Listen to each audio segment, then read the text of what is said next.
जो मैं आज बता रहा हूँ उस पर अभी भी बहुत से लोग विश्वास नहीं करेंगे, लेकिन मुझे उम्मीद है कि किसी न किसी को तो जरूर विश्वास होगा कि जो डरावना मंजर मैंने अनुभव किया था वो सही है। मैं अपने दर्द को थोड़ा कम कर सकूं, इसलिए मैं ये पोस्ट अपने कम्युनिटी के लिए लिख रहा हूँ। 7 साल पहले की बात है। ठीक सुबह लगभग 5 बजे मेरी आंखें खुल गईं और मेरे बॉडी के रोंगटे खड़े हो गए थे। मेरे दिल की धड़कनें 2 सेकंड के लिए रुक गई थी।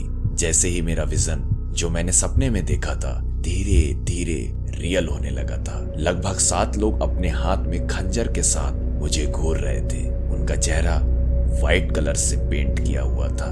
उस वक्त क्या हुआ था मुझे अच्छे से पता है। मेरे मुंह से एक भी शब्द नहीं निकल रहा था, मानो जैसे वो लोग मेरे जागने का इंतजार कर रहे थे। वो लोग खंजर से मेरे चेहरे को चारों तरफ से घेरे हुए थे। 7 खंजर जो मेरे चेहरे को घेरे हुए थे, लगभग मेरे चेहरे से 1 सेंटीमीटर की दूरी पर थे। अगर मैं अपने चेहरे को थोड़ा सा मूव करता तो वो लोग मेरे चेहरे को बेरहमी से उस खंजर से घोंप देते। मैं बिल्कुल जम गया था और अपनी आंख को इधर उधर मूव करने की कोशिश कर रहा था। वो लोग साइको की तरह हंस रहे थे और मुझे घूर रहे थे। मैं खूब तेज चिल्लाया। उनमें से एक ने अपना खंजर मेरे चिन के नीचे रखा ताकि चिल्लाने के लिए मैं अपना मुंह न खोल सकूं। चिल्लाते हुए मैंने पूछा कि वो लोग मेरे साथ ऐसा क्यों कर रहे हैं। वो लोग एक शब्द भी नहीं बोले, उल्टा वो लोग मेरे चेहरे को देखकर भयानक तरीके से हंस रहे थे। मैं किसी तरह भागना चाहता था, लेकिन इससे पहले कि मुझे ये आभास हुआ, उन लोगों ने पहले से ही मेरे हाथ पांव बांध रखे थे। मेरा शरीर पसीने से पूरी तरह लथपथ था। मुझे लगा कि ये सब एक सपना था, लेकिन सपना नहीं, ये सब हकीकत था। उन लोगों ने अपना खंजर मेरे चेहरे पर घंटों तक रखा। उस दौरान मैंने उन लोगों से भीख मांगा कि मुझे छोड़ दो और जाने दो, लेकिन उन लोगों ने एक भी नहीं सुनी। घंटों तक इस डर को बिना हिले डुले मैंने बर्दाश्त किया और आखिरकार मैं डर के मारे बेहोश हो गया। अगली सुबह जब मेरी आंखें खुली तो मेरा सर दर्द से फट रहा था और मुझे वोमिटिंग हो रही थी। भले ही खिड़की खुला और टूटा हुआ था, लेकिन उन लोगों का वहां सुराग भी नहीं था।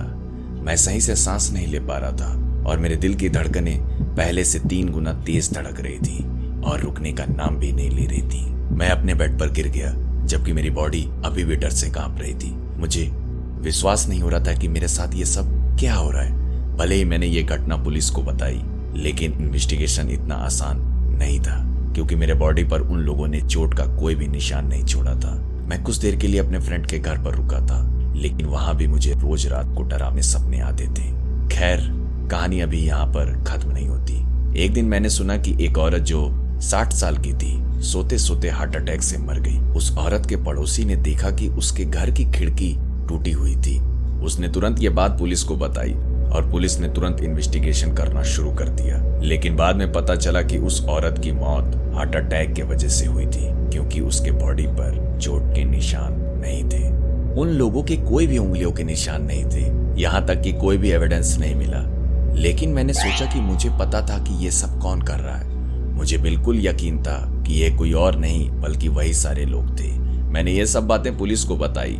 उसके बाद जब पुलिस ने मुझसे पूछा कि वो कैसे दिखते हैं, मैं ठीक से एक्सप्लेन नहीं कर पा रहा था, क्योंकि उन लोगों का चेहरा व्हाइट पेंट से कवर था। उसके बाद मैंने वो जगह बदल दी और मुझे आज तक नहीं पता कि क्या वो लोग पकड़े गए कि नहीं।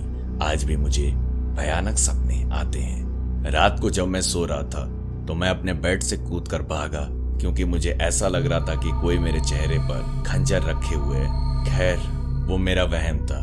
कुछ देर के लिए मैं फिर से परेशान हो गया था, इसलिए मैं सो नहीं पा रहा था। सुबह के 4 बज रहे थे और मैं ये पोस्ट अपने वेबसाइट पर अपलोड करने के लिए लिख रहा हूँ, क्योंकि मुझे नींद नहीं आ रही है। मुझे अभी भी नहीं पता कि वो ऐसा क्यों कर रहे थे और इसके पीछे उनका मकसद क्या था।